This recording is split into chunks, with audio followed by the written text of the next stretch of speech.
गणपती बाप्पा मोरया. आजच्या व्हिडिओमध्ये आपण गणपती बाप्पांना प्रिय असलेली दुर्वा याविषयी माहिती पाहणार आहोत. व्हिडिओ शेवटपर्यंत नक्की पहा. 21 दुर्वा. आपण गणपतीला दुर्वा का वाहतो? गणपतीला दुर्वा प्रिय होण्याचे कारण काय? 21 दुर्वा का वाहाव्यात? चला तर प्रथम बघूया आपण गणपतीला दुर्वा का वाहतो. आपण गणपतीला दुर्वा का वाहतो हा विचार मनात आला. माहीत असलेलं एक उत्तर गणपतीला प्रिय म्हणून. दुर्वा गणपतीला वाहिली जाते, पण माणूस स्वार्थी आहे. स्वार्थ असल्याशिवाय तो कुणालाही काहीही वाहणार नाही. मग आंतरजालावर दुर्वाचे महत्त्व शोधू लागलो. सहज यजुर्वेदातील दुर्वेचे महत्त्व सांगणारा एक श्लोक वाचण्यात आला.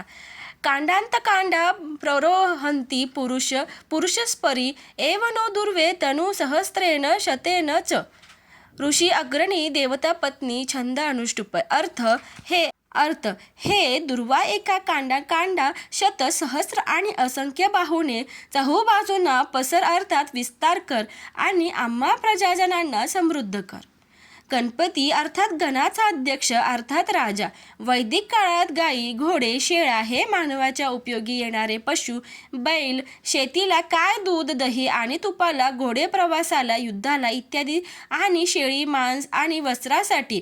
त्या काळी अधिकांश लोक पशूंचे चर्मचा वापर वस्त्र म्हणून करायचे. या सर्वांसाठी लागणारा हिरवीगार दुर्वा. अर्थात राज्यात दुर्वेने भरपूर कुरण असतील, पण पशुपुष्ट होतील आणि प्रजाजन समृद्ध होतील. शिवाय वाळलेल्या दुर्वेचे अन्य उपयोग बसण्यासाठी आसन इत्यादी होतो. दुर्वा त्रिदोषनाशक आहे. वात, कफ, पित्त आणि कफ दोषांना संतुलित करते, म्हणून आयुर्वेदिक औषधांमध्ये दुर्वेचा वापर होतो. आजचे प्राकृतिक चिकित्सक ही दुर्वेचा वापर औषधी म्हणून करतात. वैदिक ऋषींना दुर्वेचे औषधीय गुण माहीत होते. त्याच परंपरेचे जतन आज आपण गणपतीला दुर्वा वाहून करतो. गणपतीला दुर्वा प्रिय होण्याचे कारण काय ते पाहूया. एकदा मायावी शक्तीपासून अनलासूर नावाचा भयानक असुर उत्पन्न झाला. त्याच्या कांटाळ्या बसविणाऱ्या आवाजाने पृथ्वीचाही थरकाप उडत होता. त्याचे डोळे लालबुंद होते, त्यातून अग्नीच्या ज्वाळा निघत होत्या. त्याच्या वाऱ्यालाही कोणी उभे राहत नव्हते. या अनलासुराने देवांनाही दे माय धरणी ठाय करून सोडले होते. संपूर्ण देवलोक ह्या राक्षसाच्या अत्याचारामुळे भयभीत झाले होते. अखेर सर्व देव गणपतीला शरण गेले. त्यांनी गणपतीचा धावा करताच गणपती बालरूपात प्रकट झाला. गणपतीने देवांना अनलासुरांपासून भयमुक्त करण्याचे अभिवचन दिले. अनलासुराविरुद्ध युद्ध पुकारले. अनलासुराने बालरूपी गणपतीला गिळण्याचा प्रयत्न केला, परंतु गणपतीने विराट रूप धारण करून अनलासुरालाच गिळंकृत केले. त्या राक्षसाचा नाश तर झाला, पण इकडे गणपतीच्या अंगाची लाही लाही होऊ लागली. तो गडबडा लोळू लागला. त्यानं सर्वांगाला चंदनाचा लेप दिला, तरीही दाह काही थांबेना. तेव्हा देवांनी त्याच्या डोक्यावर चंद्राची स्थापना केली. त्यामुळे गणपतीला भालचंद्र असे नाव पडले. विष्णूने आपल्या हातातील कमळ त्याच्या हाती दिले, त्यामुळे त्यास पद्मपाणी असं नाव मिळाले. भगवान शंकरांनी आपल्या गळ्यातील नाग गणपतीच्या कमरेला बांधला. वरुणाने गणपतीच्या सर्वांगावर पाण्याचा अभिषेक केला, तरी अंगाची लाही लाही काही थांबेना.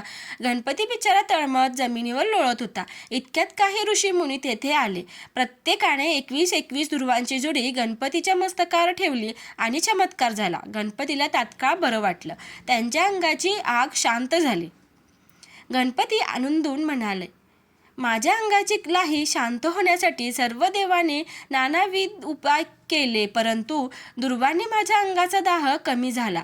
यापुढे जो मला भक्तिभावाने दुर्वा अर्पण करेल त्याला हजारो यज्ञ, याग, व्रत आणि तीर्थयात्रा केल्याचे पुण्य लाभेल. चला तर पुढे पाहूया. श्री गणेशाला 21 दुर्वा का वाहाव्यात याबद्दल आंतरजालावर खूप शोध घेतला आणि खालील विश्लेषणात्मक स्पष्टीकरण प्राप्त झाले. तर त्याचे स्पष्टीकरण याप्रमाणे आहे. प्रथम दुर्वा या शब्दाचा अर्थ बघू. दुःखांना वारते, दूर करते ती दुर्वा. आता संसारात दुःख का आहे, तर त्यामागे षड्रिपू आहेत. काम, क्रोध, लोभ, मोह, मद, मत्सर हे षड्रिपू दुःखाला कारण होतात. कसे, तर प्रपंचामुळे. प्रपंच म्हणजे काय? 1. 5 ज्ञानेंद्रिय, 5 कर्मेंद्रिय, 5 तन्मात्रा, 5 महाभूते, 5 प्राण यामागे काय असते तर अंतःकरण चतुष्टय म्हणजे मन, बुद्धी, चित्त, अहंकार. या चतुष्टयाचे मागे असतात 3 गुण, सत्व, रज, तम. या 3 गुणांच्या मागे असते द्वैत म्हणजेच मूळ माया आणि परब्रह्म, आणि त्यामागे असते अद्वैत म्हणजे श्री गणेश. आता आपण हे सर्व मोजू.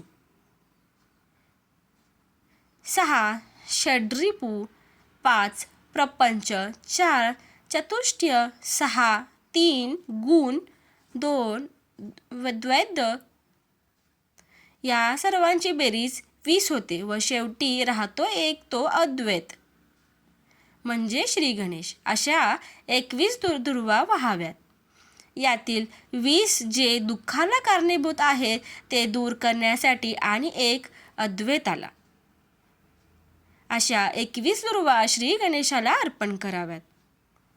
नैवेद्य दाखवून झाला की एक मोदक आपण गणपतीला ठेवतो व बाकी प्रसाद म्हणून वितरित करतो.